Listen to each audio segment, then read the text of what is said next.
Hello, and welcome to Color Commentary. I'm TJ, and today I'm going to be talking about The Suicide Squad, currently on HBO Max and in theaters. And for the non-spoiler portion of this, I'm just going to say I thought it was an okay movie. It was good. It was better than the first one, and it was very pretty, very beautiful. Okay, heading into spoilers now. Spoilers. Spoilers. Okay. The Suicide Squad. Oh my God. This movie, like I said, it was good, but it definitely had some issues. Here's the things I liked. I liked how they had the bait and switch with the teams at the beginning. You know, that's something very Amanda Wallerish she would do, set one team up to fail so that the other one can succeed. I liked that. That was cool. Um, I liked seeing all the all of those people die at the beginning like that. That was crazy and it was cool, except for the fact that she didn't. They killed the directors of this movie, James Gunn, that is. Captain Boomerang. Captain Boomerang dead. What? In the first 10 minutes, I was not ready for that. I mean, they said don't get attached, and I was with that because I seen a bunch of losers. So I was like, okay, they're dead, they're dead. But Captain Boomerang? Oh no. Oh no, no, no, no, no. I was not a happy camper about that one, I can tell you that.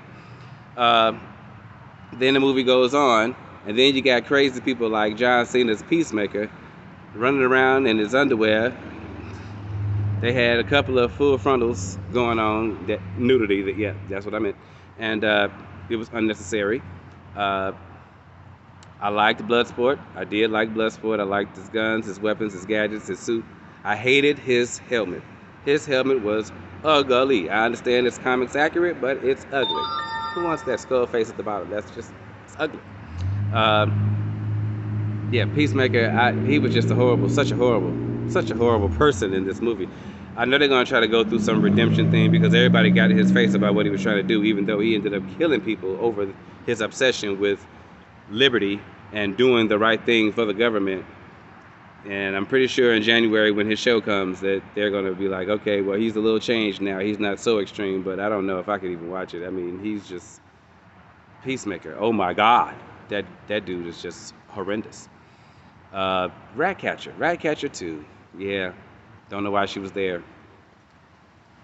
Don't know why she was there. First time she pulled Rat, she pulled him on King Shark, who was fabulous. I love King Shark. King Shark. I didn't know what was going to happen with that, especially with Slide Stallone doing his voice, but King Shark was hilarious. I loved King Shark. He was one of my favorite people. Harley Quinn. Oh, Harley Quinn. It was Harley Quinn. You know, I didn't like the fact that she was basically kidnapped, told by some dude, the leader of the country, that of Corto Maltese, that is, that he wanted to marry her and all this other stuff after she done got kidnapped, and then had sex with him. Then she kills him because he wanted to kill children. That was the line, which became a very strange theme throughout this movie. I didn't understand why everybody was so obsessed with children. You know, Harley said that she killed the dude because he wanted to kill kids. That was the line. Because she wasn't going to have no crazy boyfriend that wanted to kill kids.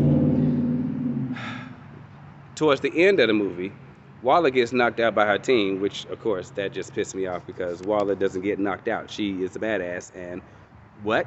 What? They changed her character so horribly. I was like, I'm not feeling this Amanda Waller at all. But anyway, one of her team knocks her out, and the reason they knocked her out is because she was going to allow children to be killed. I mean, somebody else, that was the line. All the stuff y'all doing, y'all work for this woman, she blowing people's heads up, but the line is, don't kill the kids. I was very confused about that. There was a lot with children going on in this. Weasel, who had killed 27 children, and yet he survived at the end of this movie, one of the post-credit scenes. He survived. He was still alive. Peacemaker, evil, and a traitor, and way too obsessed with doing the right thing by doing the wrong thing. And yet, he survived. He survived. Polka Dot Man. Great old Polka Dot Man. He was good. I didn't know what they was going to do with Polka Dot Man. Turned out to be a pretty good character. I enjoyed it very much. Was upset that he got killed. Why did y'all kill Polka Dot Man? What? What? And then here's the one y'all that they killed that I just Rick Flag. Rick Flag. Now, from the first Suicide Squad movie, he was the leader of the team, and he had, he knew how to order people around. He knew how to strategize and do things. But then I saw him in this movie, and he was just like a whole other person. I don't know who Rick Flag was. He couldn't. He was, first of all, she put him on the sucky team that was just a distraction, so she didn't care if he died. That was the first problem. Then he chilling with the rebel leaders that caught him, having tea. What? Flag, come on, bro, you on a mission. Then, then he decides that he's gonna try, once he finds out that Harley Quinn is still alive, gonna go on a mission to save her, got the team going to save her, and he decides to strategize the plan to save her in front of the building in which they're going to break in to save her. What? No. What? Who does that? Who does that? You're caught. What is that? Oh, and then they killed Flag. Had Peacemaker kill Rick Flag. I was done. I'm like, y'all to kill Rick Flag, y'all to kill Boomerang. What? And then to kill Polka Dot Man, I was like, you gotta be kidding me. You gotta be kidding me. Inconsistencies. They could shoot the hell out of King Shark. He's so tough-skinned and everything. He okay, but some weird-looking fish that was in an aquarium that broke, that attacked him, were able to bite him and make him bleed. I'm confused. What kind of teeth did these things have that bullets couldn't do it? Or for that matter, a fall out of a very tall building, and he hits the concrete and gets back up. But that's fine. But the fish attacking him, oh, he was having a fit about that. Oh, don't get him off me. They was sucking on him and making him bleed. I was like, what? Typical superhero movie. Has some unbelievable things happening, like Bloodsport's fall down through the building in the domino pancake effect. I don't know what the hell that was, but he landed right in the spot in time to save Ratcatcher 2 from Peacemaker. How convenient. The javelin. That javelin had that he ended up giving to Harley Quinn.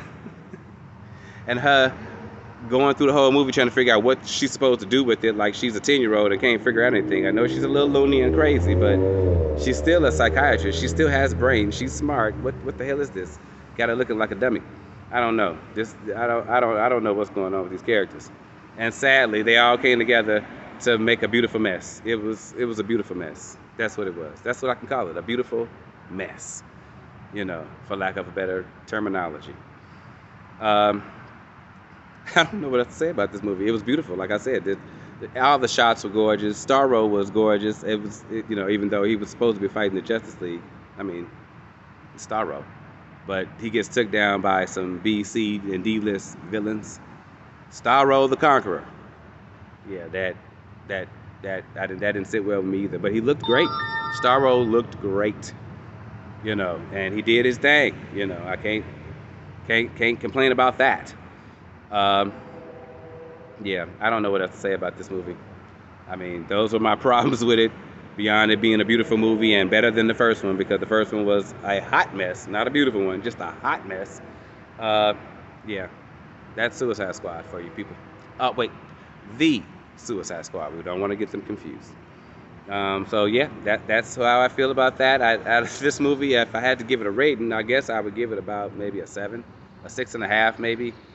Yeah, 6.5, not even a 7.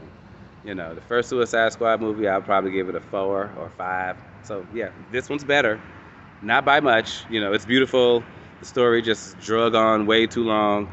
Ratcatcher was useless. They tried to make her story important by the end of it because she tried, saved everybody with the rats. But I really didn't get what her point was on the team, quite frankly.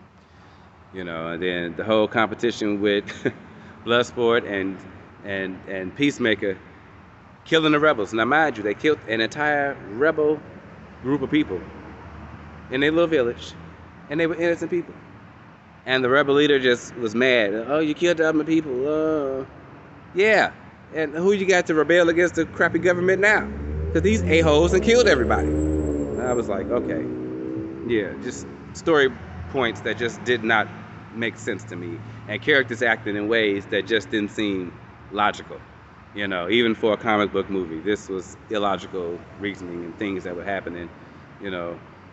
Harley's stabbed Starfish, Starro in the eye with the javelin, and then she's inside the eye with her eyes open like it's water. Eye fluid is not water. And then I guess that was a way for the rats to get in, to eat it from the inside, to take Starro down. I don't know. It was ridiculous. All I can say is it's a good watch. It's a fun movie to watch just for the fun of it. The jokes are kind of rough, so if you don't have a really good sense of humor, you might be kind of offended or appalled or disgusted. But I found it funny, especially King Shark. He's hilarious. But yeah, that's the Suicide Squad, and hope you guys enjoy it. That's my review for it, and see you next time. Have a great day.